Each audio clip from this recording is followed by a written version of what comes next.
Najprej, če gledamo, kaj je pravzaprav tradicionalna pot. Tradicionalna pot pomeni, da ko imaš ti neko idejo ali ko začneš podjetje, moraš gledati, kako boš pridobil sredstva, da začneš. En osnovni način je, da greš organsko rast, to pomeni, da imaš neko začetno investicijo, ki sam daš, da ustanoviš podjetje, potem pa potencialno skozi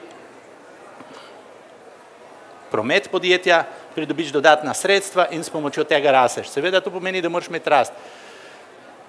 Če rastemo s pomočjo investicije, pomeni, da iščemo kapital zunaj. To pomeni, da moramo imeti neko idejo, nek poslovni načrt ali pa nekaj podobnega kot poslovni načrt, s katerim prepričamo te investitorje, ali so to skladi tveganega kapitala, ali so to privatni skladi, ali so to angeli, in v bistvu na ta način zaženo podjetje. Alternativa temu je to, kar se danes pojavlja, in to je v bistvu množično financiranje. Podjetje Instrumentation Technology, s katerega ustanovitelj sem, je staro zdaj že 17 let in to, kar mi delamo, je v bistvu mi znanstvenikom pomagamo meriti do tisočinke milimetra natančno, kje so tej pospešeni delci na pospeševalnikih, kot so CERN, Stanford Linear Accelerator ali pa Shanghai Light Source. Teh jih je par sto po svetu, nam najbližji je ta tržaški sinhrotron. To so take kompleksne naprave, take velikosti in imajo elektroniko in hardware. Zdaj, naše stranke zgledajo tako, to so taki stavbe, približno 1 kilometer v obsegu, vidite, tam pri strani so avti, da vidite velikost takih naprav in tukaj se inštalira po par sto takih naprav, kot so naše. Zdaj, v terminologiji startupov je to približno to, kar zgleda product market hit. Ko so znanstveniki veseli, da so zmerili tisto, kar mi njim aparature ponujamo, potem je to v bistvu to dober product market fit. Zdaj, pri organski rasti bi omenil to. Par stvari, ki je pomembno, je, da z nečem moraš začeti. Se pravi, začneš z nekim minimalnimi prihranki, kakorkoli, ali si sposodiš pri starših, prijateljih, to so tudi znane metode, in potem moraš gledati na to, da so prihodki vedno večji kot odhodki. Zdaj, če imamo storitve, je to relativno enostavno. Če pa govorimo o nekih hardverskih projektih, kjer je treba tudi neke investicije oziroma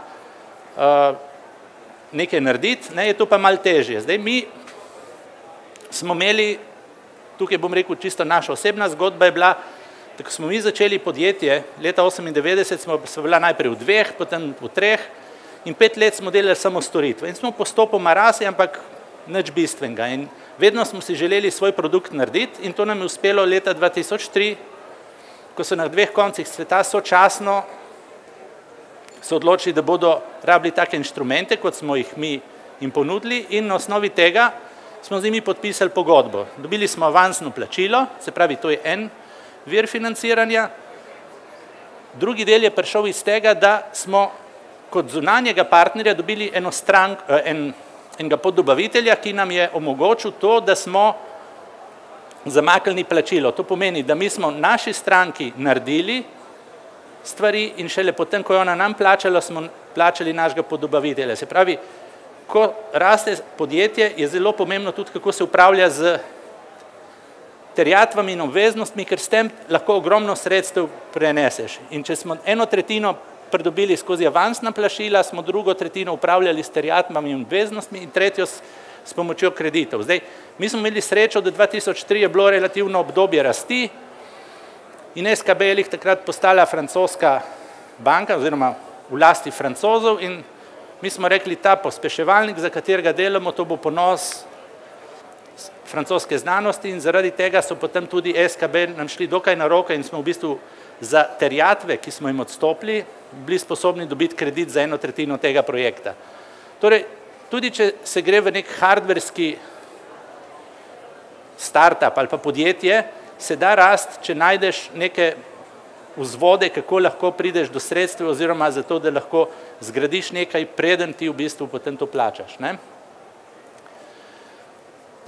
Druga tema, o kateri bom govoril danes malo dlje, je pa množično financiranje. Zdaj, pri množičnem financiranju je več razlogov. Se reče sicer crowdfunding, ampak vedno več se ugotavlja, da v bistvu crowdfunding je namenjen tudi temu, da ti raziščeš trg. Ali za tisto, kar si ti naredil, dejansko obstaja trg. Se pravi, in raziskava trga in tudi graditev skupnosti. Tukaj vidimo izjavo CEO-ja Kickstarterja, ki je rekel, da v bistvu prav z People Watch, verjetno mnogi od vas to poznate, da v bistvu so s tem ne samo financirali to, ampak s tem so v bistvu začeli ustvarjati nek community. In te platforme množičnega financiranja dejansko z relativno majhnimi vložki omogočajo to ustvarjanje skupnosti. Zdaj, če se nekdo odloči za množično financiranje, je več načinov, kako se tega lotiti. En način je, da se pogleda, kakšen tip podjetja oziroma kakšen tip projekta imate. In tukaj recimo, jaz sem to pred par dnevi videl, recimo na tej spletni strani se vidi, da se lahko glede na segment, v katerem delujete, vam znajo povedati, kateri so najbolj primerne platforme za to financiranje. Primer, če govorimo o neprofitnih organizacijah ali pa organizacijah dobrodelnih, to je ena skupina. Potem je skupina za majhna podjetja in je skupina za startupe. Majhna podjetja so v bistvu, se ne govori toliko o tehnološko naravnanih, se govori recimo o nekih specializiranih, nišnih na področju, bodi si je to turizma ali česarkoli tazga. Če pa govorimo o high-tech startupih, je to potem so spet druge platforme. Potem imamo za umetnike, tiste, ki se ukvarjajo z izdelavo oziroma s filmi, za znanost in tehnologijo in za razne projekte. Se pravi, en način, če se odločate in razmišljate o množičnem financiranju, da se pogleda in kako se segmentirati in katere so najbolj primerne platforme za to. Druga varianta je, da se pogleda, kakšen je rank po velikosti oziroma najbolj popularni platform. Meni sicer mislim, da ta ni najboljši pristop, ampak danes obstajajo lestvice. In če gledamo, na prvem mestu je GoFundMe, ki je v letu 2015 celo prehitel Kickstarter. In to je lista, ki jih je 100. Jaz sploh nisem vedel, da jih obstaja toliko in sem bil presenečen, ampak danes že obstaja to rangiranje in te podatki so vsi dostopni na internetu. Tukaj spet en drug vir, ki se je sicer skril tam spodaj, dejansko rangira v realnem času iz dneva v dan, kako različni, recimo tukaj primerja spet GoFundMe in Kickstarter med sabo. Ta stvar, ki je mogoče zanimiva tukaj, je ta, da ko se odločamo za neko platformo, je dostikrat tendenca k temu, da se gre na bolj popularne. Že prej sem omenil, da za različne niše je dobro pogledati, katera je najbolj učinkovita. Ampak zdaj so še eni drugi elementi. Tukaj, če pogledate na desni strani, če bom znal to, če pogledamo na desni strani, tukaj piše visits, se pravi, koliko je bilo ogledov, recimo v plavem je GoFundMe in v oranžnem je Kickstarter. Kot vidimo, tukaj je Kickstarter mnogo večji. Koliko časa so prebili na strani, recimo minuto in 50 sekund v povprečju oziroma 3 minute 40. In koliko strani so si ogledali. Zato je zelo pomembno, a vi želite iti na eno spletno stran, kjer bodo ljudje samo hitro šli skozi in se ne ustavljali, ali želite dejansko malo bolj fokusirano, kjer pa ljudje veste, da bodo prebrali. Recimo, ta podatek, ki sem jo imenoval segmentacija potrpljenja, Kickstarter in podobne spletne strani imajo ljudje, ki pridejo gor, si ogledajo 2 do 3 projekte in so tam 2 do 3 minute. Zdaj so druga spletna mesta, kjer ljudje se dosti bolj poglobijo in si vzamejo in pregledajo 6 do 10 projektov in tudi več kot 10 minut ostanejo na tem spletu. Se pravi, vedno, ko se o tem razmišljate, kakšen tip projekta je. A je nekaj, kar je en tak hype, ali je en projekt, ki je malo bolj poglobljen in namenjen enim ljudem, ki zahtevajo malo bolj, bi rekel, fokusirano targetiranje, ampak so tudi pripravljeni več časa za to vložiti. Spet, en drug pogled je, kako ljudje dostopajo do teh spletnih mest. Tukaj je zopet primerjava med GoFundMe in Kickstarterju, GoFundMe je v plavem in Kickstarter v oranžnem in če vidimo, pri vseh je v bistvu Kickstarter boljši, oziroma boljši, bom rekel, dostopajo več do Kickstarterja preko direktnega dostopa, preko referrals in pa preko iskalnikov. Je pa zanimivo, da pri socialnih medijih pa prav GoFundMe je v bistvu vodilna, ne? In tisti, ki mislite, da imate projekte, ki so bolj primeri širši publiki in katere zanimajo ljudje, ki uporabljajo socialne medije, potem je recimo mogoče prav GoFundMe pravi pristop, ne? Jaz se bom zdaj probal skoncentrirati oziroma na kratko povzeti tudi našo zgodbo na Kickstarterju. Kot sem rekel, podjetje Instrumentation Technologies se ukvarja z razvojem inštrumentov za znanstvenike. Ampak v enem momentu smo rekli, a ne bi mogoče poskusili narediti nekaj, da naredimo tudi nek merilni instrument, ki bi skoraj vsakdo uporabljal. Sigurno pa študenti elektrotehnike, fizike, hobisti, mogoče celo ljudje na srednjih šolah in pa dijaki na gimnazijah, ne? In ideja je bila, če mi delamo zdaj s temi inštrumenti, ki jih dajemo tem znanstvenikom Formula 1, je moj sodelavec rekel, zakaj ne bi naredili navaden avto, ne?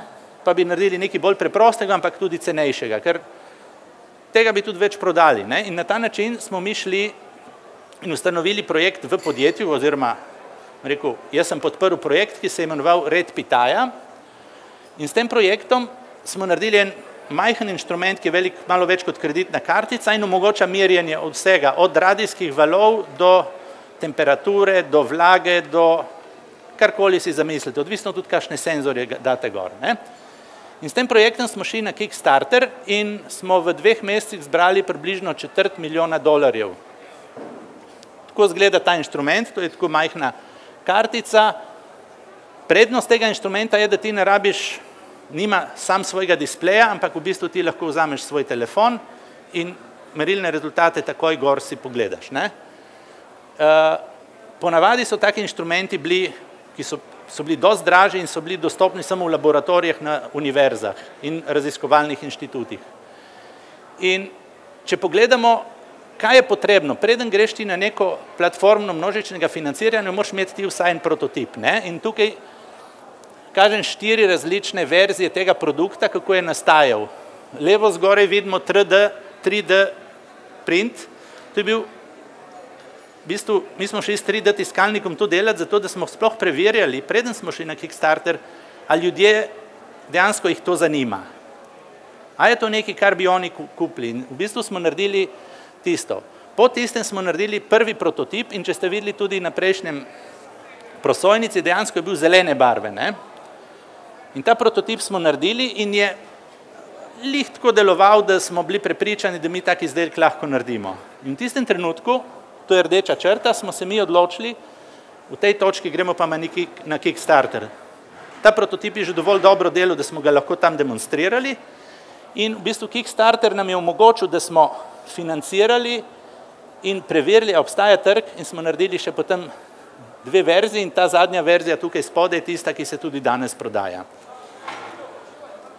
Enkrat, ko greš na platformo množičnega financiranja, v tem primeru Kickstarter, imaš tako imenovan dashboard in na tem dashboardu vidiš, kako poteka. Na spodnji skali so datumi, gor je pa, bomo rekli, na levi strani so sredstva v dolarjih, na desni strani pa procent glede na cilj. In mi smo si zadali cilj $50,000, ki smo ga dosegli na začetku, ko vidite, zelo strmo v 3 dneh, potem se je pa stvar zravnala. Mi smo šli 2 meseca, zaradi tega, ker smo mislili, ker smo sredi poletja, je bila lih neka taka mrtvo obdobje, smo raztegnili čez 2 meseca, rajš kot samo čez enega. In kot vidimo, je neka krivulja, ko se je zravnalo, ko smo bili že malo žalostni, bom rekel, in na koncu spet smo malo medijsko postali bolj aktivno. Hkrati pa je tudi res, da psihološko proti koncu vsi čakajo, kaj se bo zgodilo. Znotraj Kickstarterja obstaja tudi možnost tako imenovanih stretched goals, pravi ti obljubiš, če bom dosegel recimo 200,000, bomo dodali več memorije in tako naprej. In tako se je krivulja na koncu spet dvignila, ne? In tukaj vidite, se dogaja statistika. V tem dashboardu tudi vidiš, a je šlo vse preko Kickstarterja, od kje so prišli referrals, tako da imaš eno zelo dobro analitiko, ne? In ta stvar je nam zelo pomagala, da smo tudi vedeli, koga targetirati. Ko smo mi potem šli in razmišljali, kakšne medijske objave delati, kje jih delati, smo se v bistvu, nam je bilo to odlično orodje, ne? Zdaj še to, jaz sem pozabil omeniti, tukaj smo šli mini Kickstarter po leti 2013, se pravi, to je 2 leti nazaj, sama pravila mislim, da se niso bistveno spremenila, ampak gre se samo za to, da postavimo, bi rekel, projekt v kontekst, ker meni se zdi ena stvar zelo pomembna, o kateri bom tudi govoril, je, kaj se zgodi z projektom, ko v bistvu se gre skozi obdobje financiranja, ne? Ena stvar, ki smo se jo poslužili in je tudi pomagala pri publiciteti tega produkta, je, da smo mi sodelovali tako s tujimi univerzami kot z domačimi in to smo tudi naznanjali. Tukaj recimo ena od Ivy League univerz, Brown University, smo imeli dol en tim, ki je sodeloval z nami, prav tako smo imeli tim na fakulteti za elektrotehniko v Ljubljani, ki so bili v bistvu, mi smo hoteli prikazati, da v bistvu to je dejansko neka naprava, s katero bodo študenti spremenili način dela in to nam je uspelo. Zdaj, to je ta ključni graf, ki verjetno nekateri ga poznate, oziroma večino od vas, ampak bom šel od leve proti desni. To je ta graf, ki govori, kako je tako imenovan adoption curve, kjer imamo na levi strani najprej inovatorje, horizontalno je čas, ne? In potem se začnejo vzpenjati. Imamo inovatorje, zgodnje navdušence in preden pridemo na zgodnje večine, se pravi tisti, ki dejansko potem bi prišli in v trgovinah spletnih ali kjerkoli kupovali, je en prepad, ne? In ta prepad je nekaj, na kar je treba biti pripravljen. Zato, ker ko gremo na množično financiranje, mi dejansko pokrijemo inovatorje in zgodnje navdušence. Na Kickstarterju in podobnih platformah imaš podpornike projektov, ki so izjemno, bom rekel, iščejo stvari, ki so drugačne, iščejo stvari včasih, ki jih podprejo, ki so samo, se jim zdi, da so dobro za človeštvo na splošno ali pa da so dobro za študente ali kakorkoli. In zato profil ljudi, ki jih dobiš na množičnem financiranju, ni enak kot profil ljudi, ki jim boš potem, če je to seveda cilj, da recimo ustanoviš podjetje, potem prisoten tudi pri zgodnji večini, ne? In to recimo smo mi zelo dobro videli in zato naša ideja je bila, da ko smo projekt sfinancirali, da smo ga potem tudi zelo hitro realizirali na ta način, da smo najprej dostavili vse enote tistim, ki so nas podprli preko Kickstarterja, v naslednji fazi pa smo mi naredili spin-off podjetje, ker je delovanje tazga podjetja povsem različno od delovanja Instrumentation Technologies, ki je zelo konzervativno in mora delati merilne naprave, ki so zelo zanesljive. To podjetje se dosti več ukvarja z marketingom, s pozicioniranjem na trgu, socialnimi mediji, KPI in merjenjem z digitalnim marketingom, ne? In šele potem smo videli, da recimo profili na levi in zgodnja večina so tako bistveno različni, da je treba biti pri tem planiranju pripravljen. Se pravi, pozitivno množičnega financiranja, pozitiven element je ta, da v bistvu ljudje zvejo zate. Preko tega, da smo bili mi na Kickstarterju, so začeli ljudje o nas govoriti, ne? Dobili smo dobre stike, dobili smo stike z distributerji, kar je zelo pomembno za tak tip produkta. Dobili smo stike z ogromno inovatorji, ki so imeli inovativne ideje, kaj narediti s tem produktom in ravno zdaj razvijamo en produkt z nekom iz ZDA, ki nas je spoznal preko tega, v bistvu prišel z idejo, kako bi ta produkt spremenili in naredili nekaj novega. Torej, z tega stališča je to super, ampak če se gre v smeri, da je to tudi tržna, bi rekel, neke vrste raziskava trga, je treba vedeti, da ti ne poda tiste prave slike, je pa kljub vsemu zelo dobro, z mojega stališča mislim, dobrodošla zaradi tega, ker v bistvu začneš ustvarjati eno ime. Ljudje te vidijo. Tistih kampanj, ponavadi, če so uspešno, si ogleda zelo veliko število ljudi. In zdaj na koncu je še ena misel, bom rekel, s katero bi rad zaključil. Danes je tukaj Slovenski forum inovacij in govorimo o tem, da ljudje radi inoviramo, pač smo s srcem pri temu. Jaz sem po izobrazbi inženir, ki se je potem kasneje pač preobrazil v podjetnika. In ko začneš firmo, vsaj jaz sem začel iz enega vzgiba, da narediš nekaj res dobrega, ne? Da pustiš neko sled, kot inženir misliš, da boš naredil nekaj, da bo spremenilo svet. In ko potem podjetje rase, se je treba zavedati, da kot tisti, ki je prišel z osnovno idejo, se moraš vprašati, a je dobro, da sem jaz tisti, ki je peljem to podjetje naprej, a je mogoče boljš, da jaz to idejo predam nekomu drugmu ali pa nekomu drugmu dam, da vodi to podjetje. Ne? In ta knjiga od Noama Wassermana, ki govori o, bom rekel, ustanoviteljevih dilemah, je v bistvu, če pogledamo na vertikali, tukaj je vrednost, ki ga ima nek ustanovitelj v podjetju in horizontalno ti pove, če se je ustanovitelj odpovedal funkciji direktorja in biti tudi na board of directors, je v bistvu največ odnesel v finančnem smislu. Ne? Če je bil samo direktor, je manj, če je bil predsednik upravnega odbora, še manj.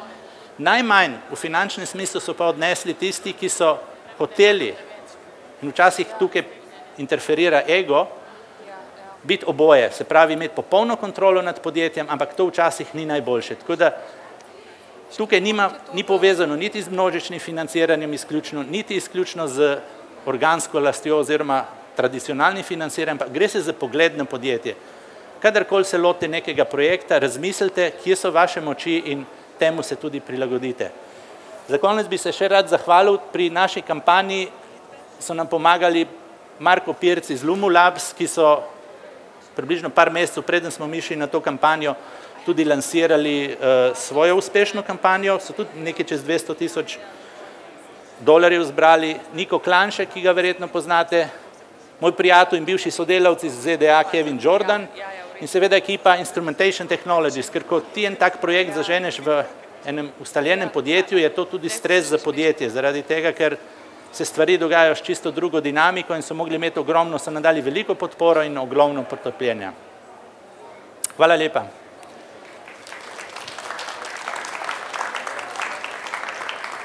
Najlepša hvala, gospod Rok Uršič. Morda kakšno vprašanje za predavatelja?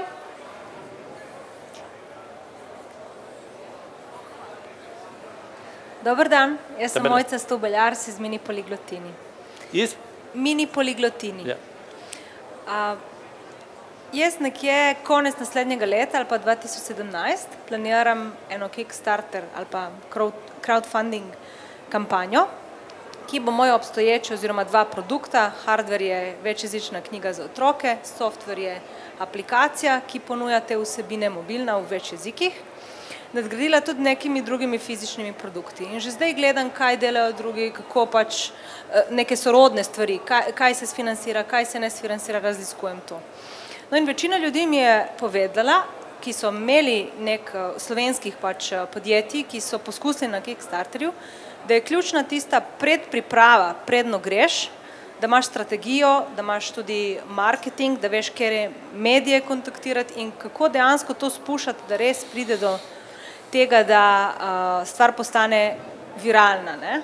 S tem, da vi ste imeli res neko specifiko, ker vaš produkt je dejansko namenjen izključno ali študentom, ali pa dijakom, ali pa tudi ostalim navdušencem z področja tehnologije. Kako ste vi to zastavili, ta čas pred samo kampanjo, z namenom seveda, da dosežete 50,000, pol pa, hvala Bogu, še 4-krat več. Hvala. Hvala za vprašanje. Jaz sem tu spustil tudi v mojem predavanju, zato da nekako sem lovil čas. To je zelo pomembna. Predpriprava, jaz mislim, da je ključnega pomena za uspešno kampanjo. Mi smo se na to pripravljali že, bom rekel, kakšen mesec, ker so nam prav kolegi oziroma Marko Pirc iz Lumulabs povedal, da oni so kontaktirali ljudi, bodi si novinarje, bodi si blogerje, oni so bili recimo na področju fotografije, ampak mi smo kontaktirali na našem področju elektrotehnike, revije, blogerje, ki se ukvarjajo s tem in mi dali to vedeti. In smo jih prosili, če so pripravljeni iti z nami v neko sinhronizirano kampanjo, to pomeni, da tisti dan, ko smo mi začeli z Kickstarter kampanjo, dejansko so tudi oni v nas pisali oziroma objavili spletni članek.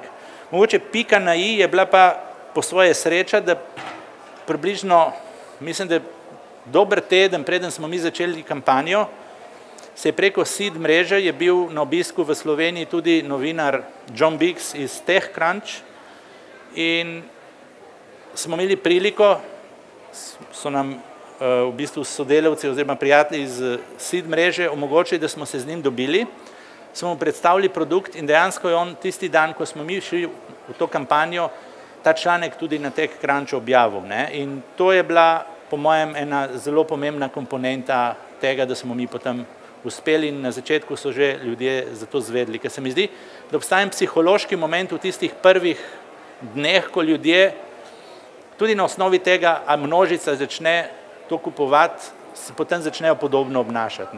To je sicer mogoče res, kot ste rekla, specifičen produkt, ampak ta predpriprava je zelo pomembna. A imate še kak nasvet, razen to, da se pač gre na novinarje, blogerje, na medije, tudi recimo svetovne, ne? Se pravi, to srečo, ki ste imeli s tem novinarjem preko SEED mreže, ne? Še kakšna druga predpriprava, poleg tega, da mora biti res material narejen lično in tak, da je res atraktiven za tistega, ki si pogleda vsebino kampanje?